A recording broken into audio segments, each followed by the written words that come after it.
Thank you, Jen, and hello, everybody. I'm going to start with just an update in terms of the President's engagement today in engaging with his national security team, and then make a few comments broadly on the situation, and then I'll be happy to take your questions. This morning, the President spoke with his military commanders for an operational briefing on the security at the Hamid Karzai International Airport, commonly known as HKIA. He spoke with Secretary Austin, Chairman Milley, General McKenzie, Admiral Baisley, and myself. The President was briefed that DoD personnel have now secured HKIA.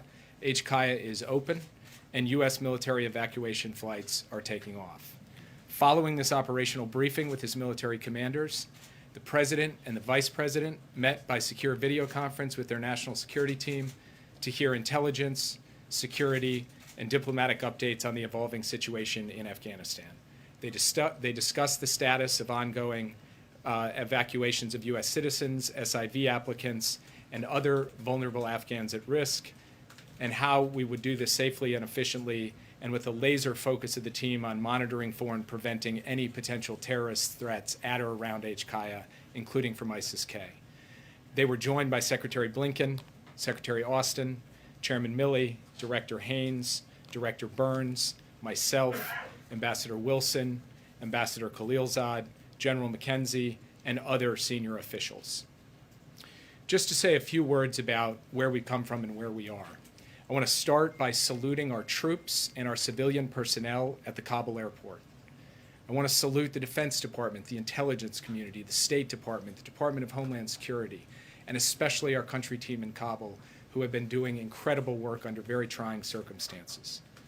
They have safely and effectively drawn down our embassy compound and retrograded our diplomatic personnel. They have now secured the airfield and are conducting flights out of the country. They are moving American citizens, as well as Afghan nationals and third country nationals. They are facilitating flights for our allies and partners to get citizens and others out of Afghanistan. These operations will continue in the coming days as we move to evacuate American citizens and Afghan nationals who worked with us, along with other vulnerable Afghans. We are engaging diplomatically at the same time with allies in regional countries and with the United Nations to address the situation in Afghanistan. We are in contact with the Taliban to ensure the safe passage of people to the airport. We are monitoring for any potential terrorist threats, as I just mentioned, including from ISIS-K.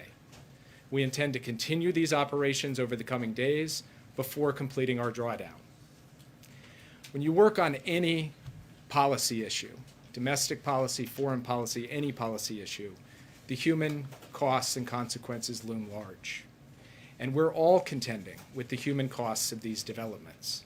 The images from the past couple of days at the airport have been heartbreaking. But President Biden had to think about the human costs of the alternative path as well, which was to stay in the middle of a civil conflict in Afghanistan. There are those who argue that with 2,500 forces, the number of forces in country when President Biden took office, we could have sustained a stable, peaceful Afghanistan. That is simply wrong. The previous administration drew down from 15,000 troops to 2,500 troops. And even at 15,000, the Afghan government forces were losing ground. What has unfolded over the past month has proven decisively that it would have taken a significant American troop presence, multiple times greater than what President Biden was handed, to stop a Taliban onslaught. And we would have taken casualties. American men and women would have been fighting and dying once again in Afghanistan, and President Biden was not prepared to send additional forces or ask any American personnel to do that over the period ahead. There have been questions raised about whether we should have drawn down our embassy and evacuated our Afghan allies earlier. These are reasonable questions. We did dramatically accelerate the SIV process and move out a substantial number of SIV applicants and their families. But the Afghan government and its supporters, including many of the people now seeking to leave, made a passionate case that we should not conduct a mass evacuation lest we trigger a loss of confidence in the government. Now, our signaling support for the government obviously did not save the government, but this was a considered judgment. When you conclude 20 years of military action in a civil war in another country with the impacts of 20 years of decisions that have piled up, you have to make a lot of hard calls, none with clean outcomes. What you can do is plan for all contingencies. We did that.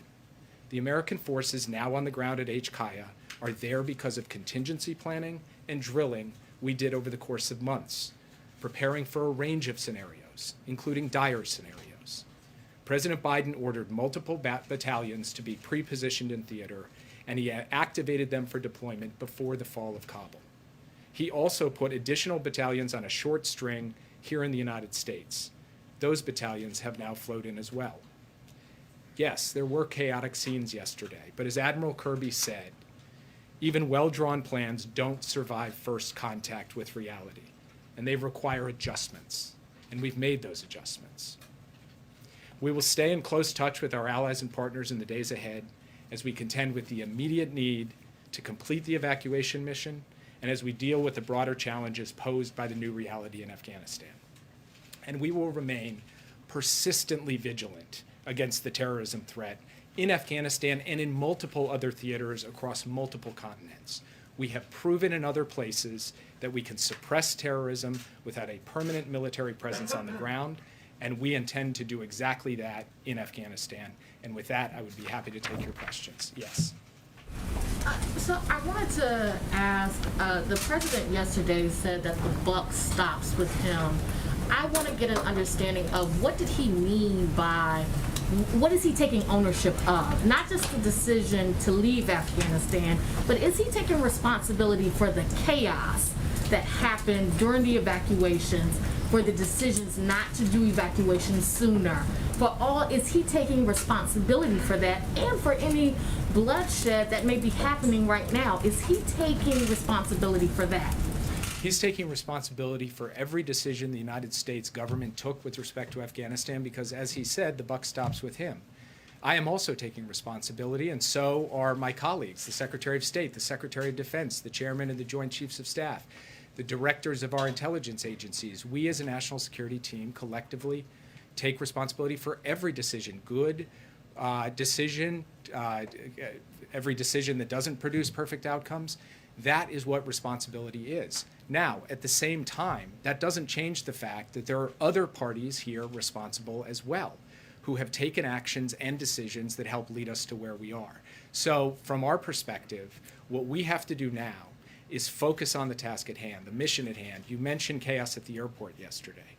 At the end of the day, the question is, can we effectively evacuate those people who we intend to evacuate? And that is what we are planning for and executing against beginning today, where the airport is secure, the flights are going, the people are coming, and we will continue to do that in the days ahead. Yes. Yeah, what is President Biden's response to the people of Afghanistan who are now in the hands of the Taliban terrorists and feel abandoned by the United States, or to those in Taiwan and elsewhere that are fearful that the U.S. will abandon them to the aggression of China? And follow-up to that is, what is President Biden's response to people in Israel and other countries who might also believe that the U.S. will abandon them to terrorists? So to the first question, President Biden and all of us, as I said in my opening comments, are heartbroken by the human consequences that have unfolded and could continue to unfold in Afghanistan. We believe passionately in human rights and human dignity, and we want to work with the international community to advance that wherever we can. But President Biden was not prepared to have American men and women continue to fight and die in the civil war of another country in order to achieve that. We will use every other tool at our disposal to achieve that, and we will do so day after day, month after month in the period ahead on behalf of the people of Afghanistan. To your question about allies, we gave 20 years of American blood, treasure, sweat, and tears in Afghanistan. We gave them every capacity in terms of training and equipment to stand up and fight for themselves. And at some point, it was the time for the United States to say that the Afghan people had to stand up for themselves. We believe that our commitments to our allies and partners are sacrosanct and always have been. We believe our commitment to Taiwan and to Israel remains as strong as it's ever been. Keep in mind that with respect to Afghanistan, we said back in 2011 that we would be out in 2014. We stayed another 7 years, far and above and beyond the commitment that we made more than a decade ago. And The last thing that I would say is that President Biden is laser focused on accomplishing the core national security objectives of the United States. And when it comes to Afghanistan, that was getting bin Laden and degrading al-Qaeda. We accomplished that, and he believes it was time for our troops to come home. Yes. So just now, Jake, you described a kind of choice that the president that was in front of the president. Either save the folks, the allies in Afghanistan, the folks that helped the United States through the last 2 decades, or sacrifice more American young men. I think the question out there on Capitol Hill and around Washington and elsewhere is, wasn't there another choice? Wasn't there a way you could have ended, President Biden could have ended the war in the way that he wanted to end the war so that Americans don't sacrifice further lives for this war, but at the same time do a better job of either ignoring Ghani's request to not start evacuations, or figuring some way that we wouldn't end up in a situation where there's masses of people crushing through the airport, and the execution of the last 4, 5, 6 days that has seemed to just about everybody as not is not the way a competent administration, not the result that a competent administration has in the end. So isn't that a false choice, and why couldn't you do both? So first, what I would say is that we were clear-eyed going in when we made this decision that it was possible that the Taliban would end up in control of Afghanistan. We were clear-eyed about that. Now, as the president said in his remarks yesterday, we did not anticipate that it would happen at this speed, though we were planning for these potential contingencies. The reason I say that at the outset, that we knew it was possible they could take over, and that had to be built into our calculus in making the determination, as the president did, to draw down our forces, is because once the Taliban came into Kabul, we were going to be faced with a situation, no matter if there were still U.S. troops on the ground or no U.S. troops on the ground, of dealing with a significant number of people wanting to come to an airport to try to get evacuated. I'll give you an example. We communicated with American citizens for weeks, telling them to get out of the country. We offered financial assistance for those who wouldn't be able to afford to get on flights themselves. Many chose to stay right till the end, and that was their choice. We now are faced with a circumstance where we have to help evacuate those. That's our responsibility as the U.S. government. But the point I'm making is that when a civil war comes to an end with an opposing force marching on the Capitol, there are going to be scenes of chaos. There are going to be lots of people leaving the country. That is not something that can be fundamentally avoided. And so while it is a point for reasonable debate, in my view, as to how to think about the right moment to signal a complete loss of confidence in a government or not, and which is going to lead to more suffering and death or not, the fact is that we made the judgments we made based on the information we had at the time while preparing for the alternative contingency, which was having to flow in these troops to be able to get out folks in a mass evacuation. Yes? Do you believe that the mission could be completed by August 31st? As a national security advisor, what do you see the scenario on September 1st? Do you think the Taliban of 2021 are different than 2001? Do you see analogous situation to Iraq where a new terrorist organization will be born, like ISIS out of Al-Qaeda in Iraq, for example? So just on the last point, it's fairly well documented that the Taliban and ISIS-K fight one another, struggle against one another. So I do not foresee a symbiotic relationship there, though these are dynamic scenarios, so we will have to see how it plays. We are working day by day to get as many people out. So I'm not going to speculate on the timetable question that you just laid out. And then finally, on what we expect from the Taliban going forward, that is something that will have to be watched and observed over time, whether in fact they are prepared to meet their obligations to the basic human rights and human dignity of people, to the safe passage of people to the airport, to the fair and just treatment of civilians. that is something they're going to have to show. I come at this with no expectations, but only a sense that they will have to prove to the international community who they ultimately are going to end up being. Yes. Thank you, Jake. Can you tell us what is it exactly, the commitment that you have secured from the Taliban regarding the safe passage of Americans as well as the tens of thousands of vulnerable Afghans? The Taliban have informed us that they are prepared to provide the safe passage of civilians to the airport, and we intend to hold them to that commitment. Do you believe them? Yes. Just for clarity on that, is there some deadline that's been set? Has the Taliban given assurances that this will go till August 31st? Is the deadline before that or after that? For clarity on what you just said. Till we believe that this can go till the 31st. We are talking to them about what the exact timetable is for how this will all play out, and I don't want to negotiate in public on working out the best modality to get the most people out in the most efficient way possible. I have a question about yesterday. President Biden said that the United States military cannot sacrifice where there is no national interest. If the same analogies, will the U.S. withdraw troops from its allies, including South Korea? What is your comment? So the president, as he has said repeatedly, has no intention of drawing down our forces from South Korea or from Europe, where we have sustained troop presences for a very long time, not in the middle of a civil war, but to deal with the potential of an external enemy and to protect our ally against that external enemy. So it is a fundamentally different kind of situation from the one we are presented with in Afghanistan. Thank you. The president yesterday said the situation in Afghanistan unfolded more quickly than anticipated. You said it yourself just a few moments ago. But numerous officials have told ABC that there were key intelligence assessments warning the Taliban could overwhelm the country and take the capital within weeks. Did the White House disregard that intelligence and push ahead?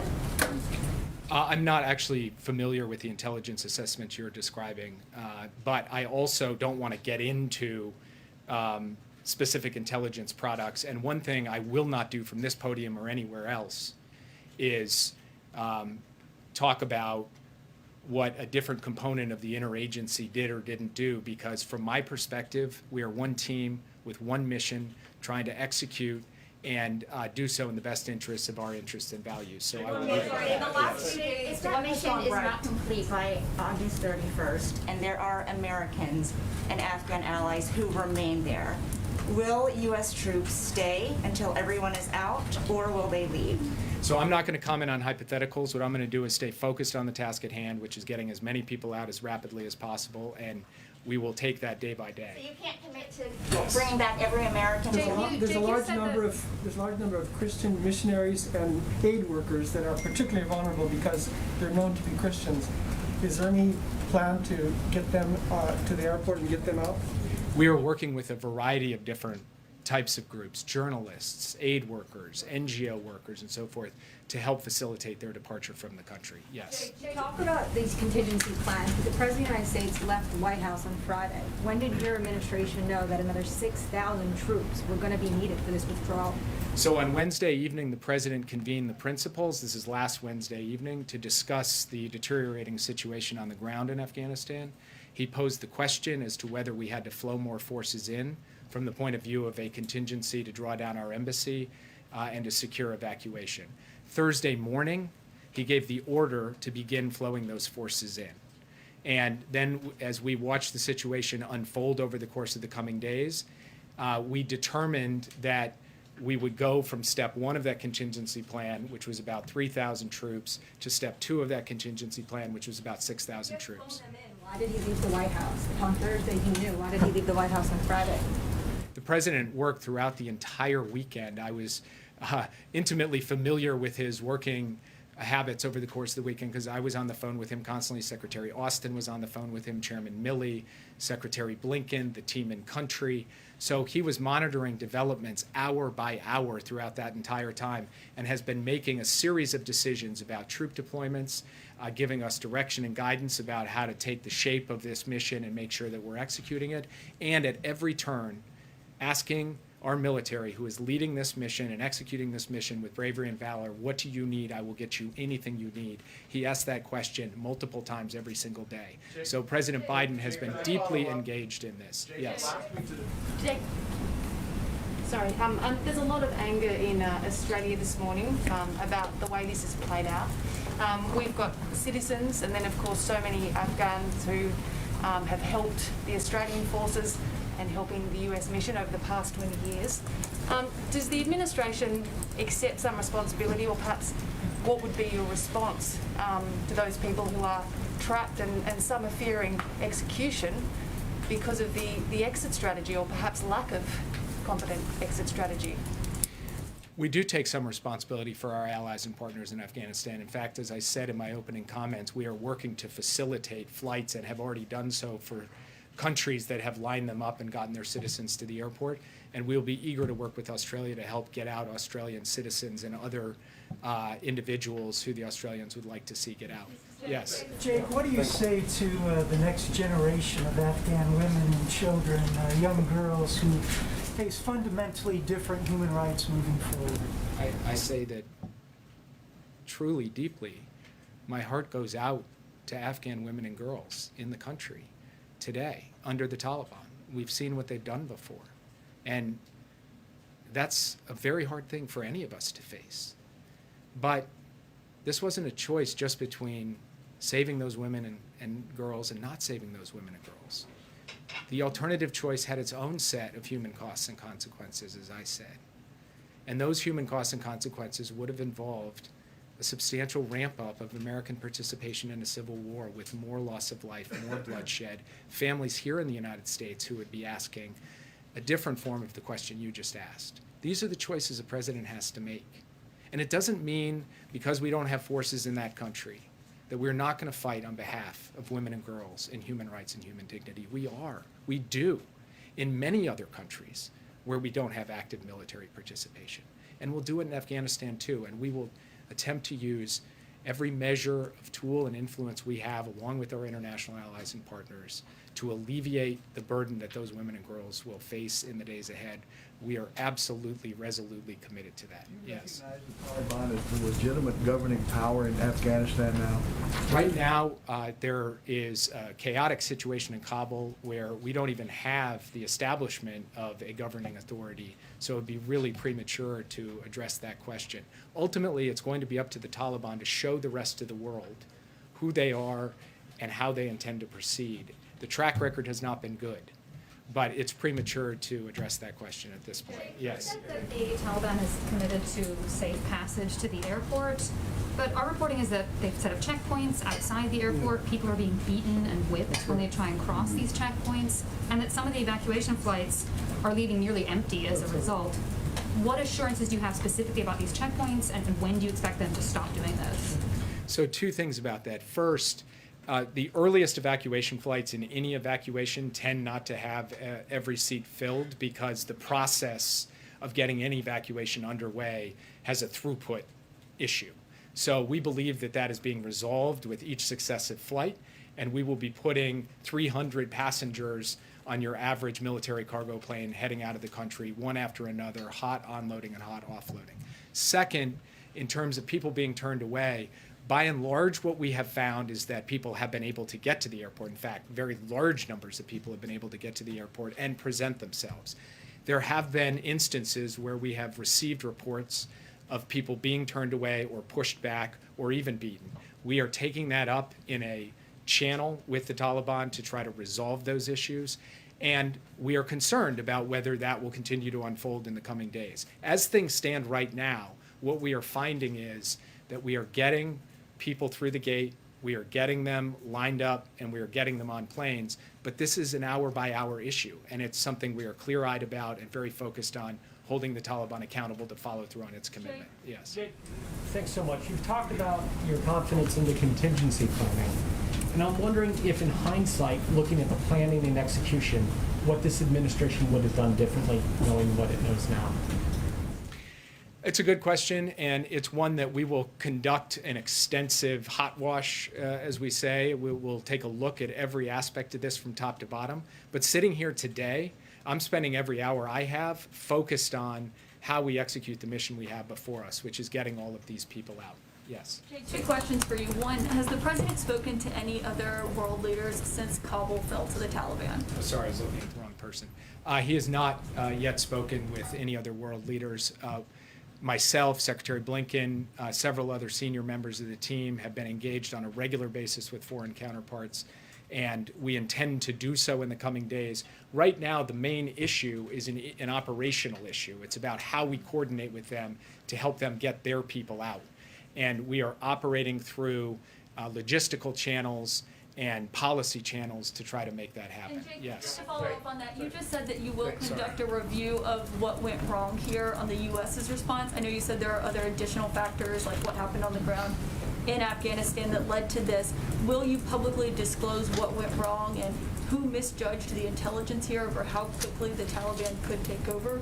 So first, I didn't describe that we were doing a, quote, what went wrong review. What I said is we'll do a hot wash. We'll look at everything that happened in this entire operation from start to finish and the areas of improvement, where we can do better, where we can find holes or weaknesses and plug them as we go forward. And of course, we intend, after we've had the opportunity to run that analysis, to share that with people. Yes. Thank you, sir. You noted that you had encouraged Americans on the ground there to leave and that many chose not to. I just wanted to follow up on Ouija's question. Will the U.S. government commit to ensuring that any Americans that are currently on the ground in Afghanistan get out? That's what we're doing right now. We have asked them all to come to the airport to get on flights and take them home. That's what we intend to do. Yes. Former officials from multiple administrations, the Obama administration, the Bush administration, have said they are certain Afghanistan will become a safe haven for terrorists. I know you and the president have disputed that.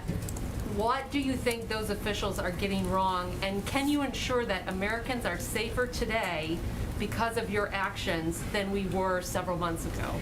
I want to be very clear about what our position is. Our position is that we are going to have to deal with the potential threat of terrorism from Afghanistan going forward, just as we have to deal with the potential threat of terrorism in dozens of countries in multiple continents around the world.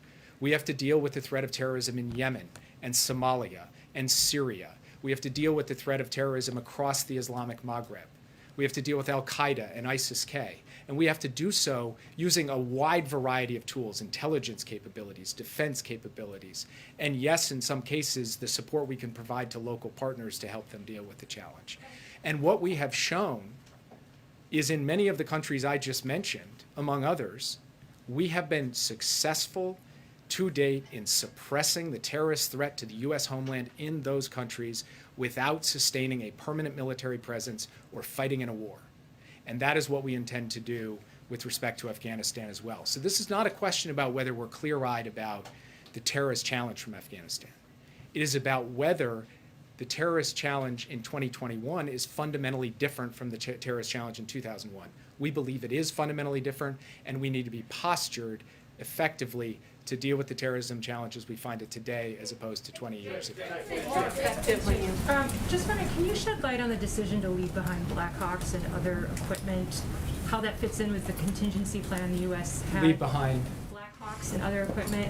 Why give the Taliban access to state-of-the-art equipment that they could either use to bolster their own defenses or sell off to other countries? This is, I think, a very good example of the difficult choices a president faces and a Secretary of Defense and a Secretary of State and a National Security Advisor face in the context of the end of a 20-year war.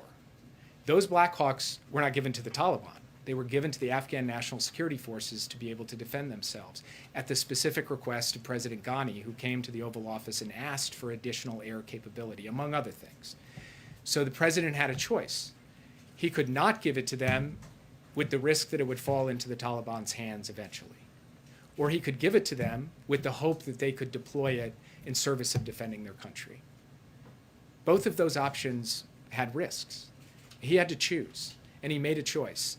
And from the point of view of that particular narrow example to a much wider range of examples that we contend with, at the end of the day, What the president has focused on all the way through here is trying to take the information that's been presented to him, the risks, costs, and benefits, and make decisions that were in the best national security interests of the American people. He has tried to do that. He talked about that at length yesterday. And from that perspective, he believes the decision he made in this context was the right decision. Yes. Thank you. The president has not been shy about undoing many of the previous president's policies, many of them. Why not undo this one, particularly since the Taliban have abrogated already what they agreed to back in Doha with President Trump? You're referring to the agreement that President Trump made with the Taliban in February of 2020, which set a deadline, be out by May 1st, 2021. Walking away from that was not just kind of a cost-free proposition for the United States. On May 2nd, the Taliban offensive was going to start. The Taliban onslaught was going to happen. And the question facing the president was, would increasing numbers of American troops be in the teeth of that offensive, or would we draw it down and try and give all the capabilities necessary for the Afghan government and the Afghan army to step up to that? That is the decision that he took.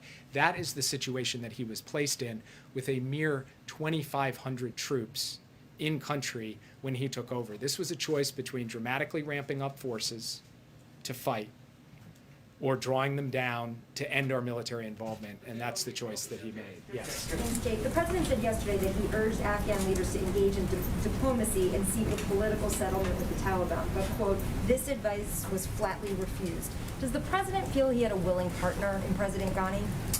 Look, I would just say the president was reporting the facts as they unfolded. I'm not going to characterize anything about President Ghani at this point, who is no longer a factor in Afghanistan, and I don't think there's much merit in me weighing in more deeply on him. Yes. Mr. Sullivan, sorry to labour the point here, but we're speaking to Afghan citizens who supported the American mission in Afghanistan, who are now terrified for their lives. Can you confirm that when it gets to August 31st and your troops leave, will you abandon them or will you stay and save them? Our plan is to safely evacuate the people who worked with the United States, who are eligible for special immigrant visas, which is a generous program set up on a bipartisan basis by our Congress. We have identified those individuals and families. We are making provision to have them come to the airport and get on evacuation flights out of the country. That is what we are going to do between now and the end of the month. Yes. Thank you, Jake.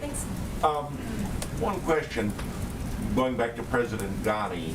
Have any top officials of the Afghani government, the former Afghani government, made requests for asylum in the United States? And would President Ghani and Vice President Abdullah, among others, be welcomed in the U.S.?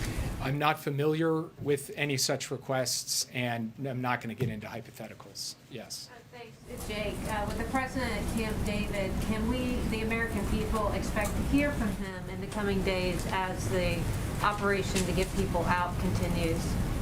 I'll leave it to Jen to answer that, but yes, you will hear from him in the coming days. Yes. President, thanks for taking my question. President Biden was expected to repair the damage caused by the previous administration to the NATO. The way the withdrawal was carried out added new strength to the alliance. How severe is this damage, and what you would tell your allies? President Biden has a long and deep history of solidarity and commitment to the NATO alliance. His commitment to Article 5 is rock solid and sacrosanct. We just had a very successful NATO summit where we committed to a new strategic concept and a new way forward on the emerging threats we're going to face. He believes in his personal bonds with the leaders of NATO, and he believes in the institutional bonds between the United States and NATO. And I would just note also that our Secretary of State and our Secretary of Defense went to repeated ministerial meetings at NATO for consultations on this decision, and ultimately secured an agreement of the North Atlantic Council for it to be carried out along the timetable that was laid out. All of the allies signed up to that. What the president also committed to was making sure that every last NATO troop on the ground in Afghanistan, and there were more NATO troops in Afghanistan than American troops when Joe Biden took office, would get out safely and securely without incurring a single casualty, and he executed that. And then finally, he's committed to facilitating the flights of our NATO allies and partners to get their civilians out and to get others out. And he is in the process of doing that. In fact, planes from NATO countries have landed and taken off with their personnel over the course of the past 24 hours.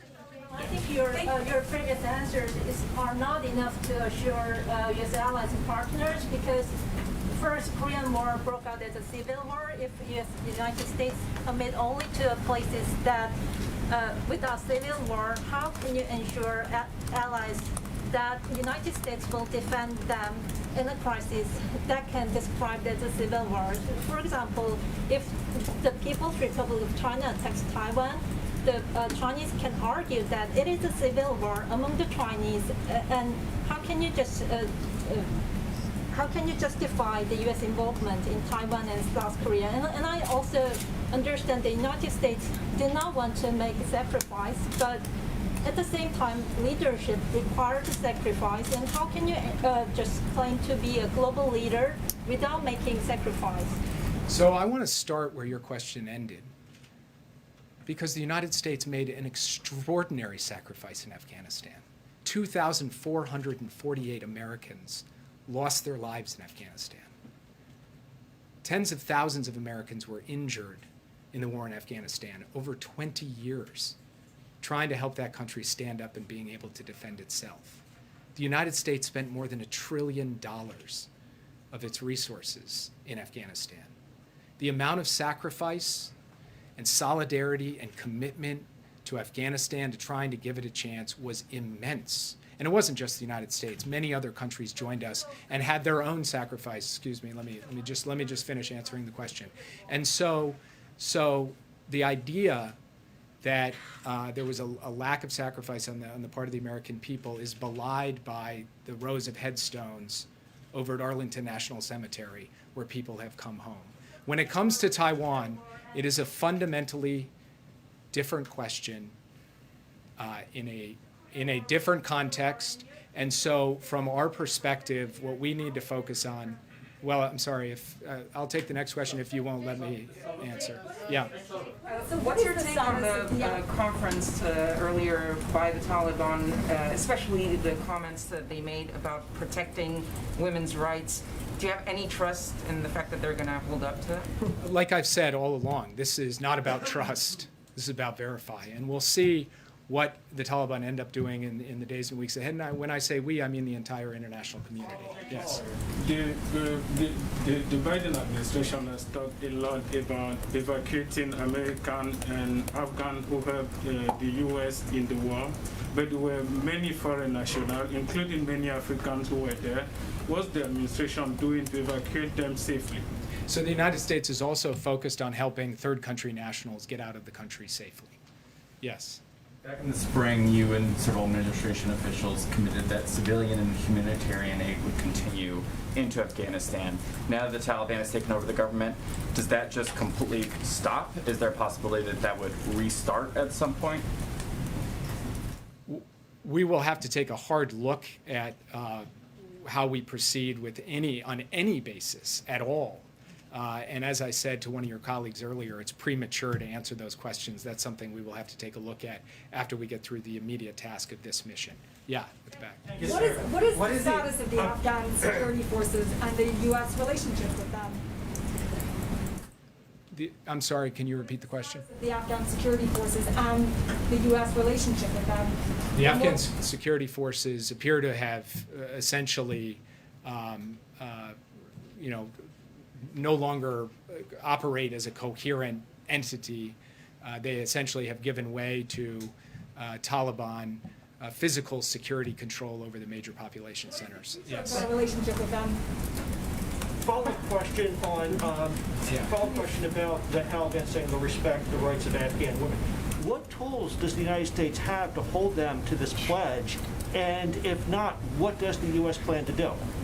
So standing here today, I am not going to go into the full panoply of things that we can do, but there are obviously issues related to sanctions, to marshaling international condemnation and isolation, and other steps as well. But the reason I don't want to go into great detail on it is I want to be able to have our team communicate directly to the Taliban both what the costs and disincentives are for certain types of action and what our expectations are. That is a conversation that we will intend to have, and I think many other countries, including like-minded allies and partners, will be having that as well. Yes. Thank you, sir.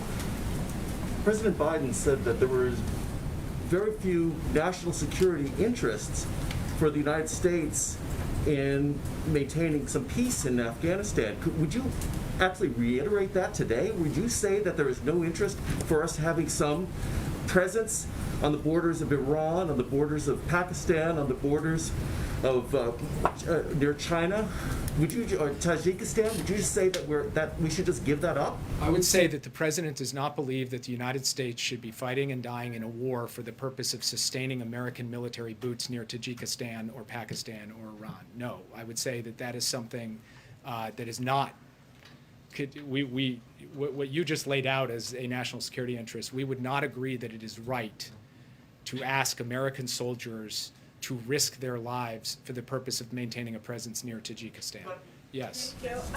What happens to the billions of dollars worth of weaponry that the U.S. gave Afghanistan? Does the U.S. have a plan for that, or does it remain in the Taliban hands?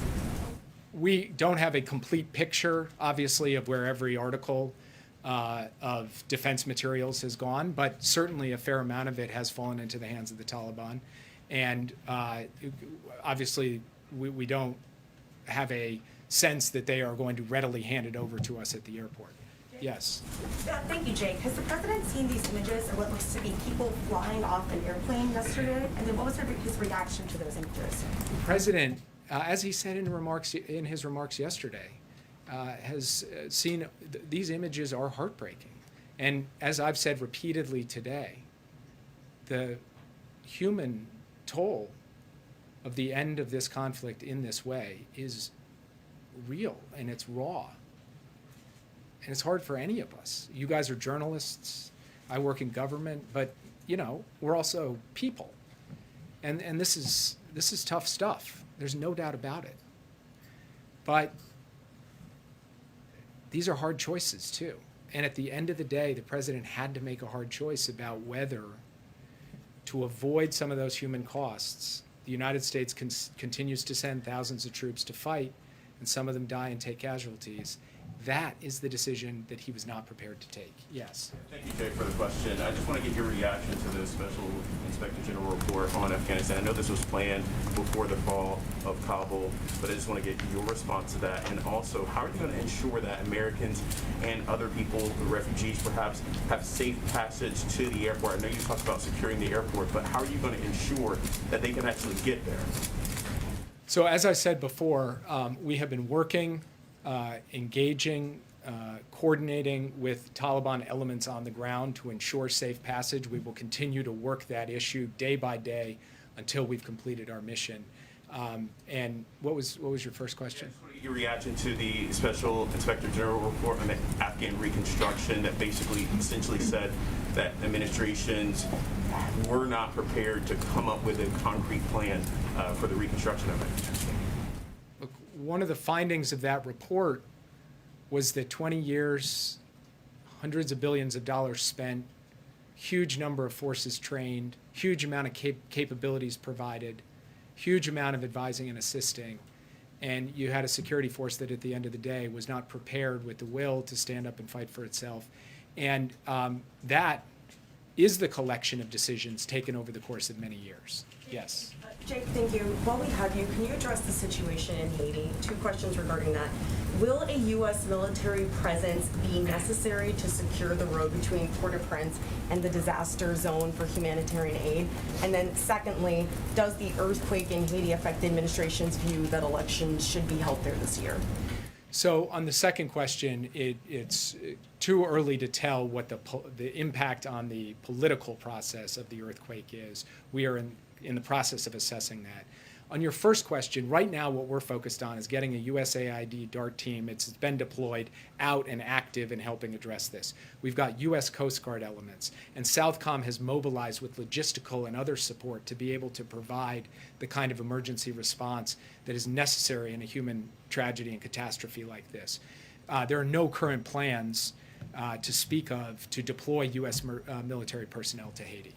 Yes, we'll make this the last one. Thank you.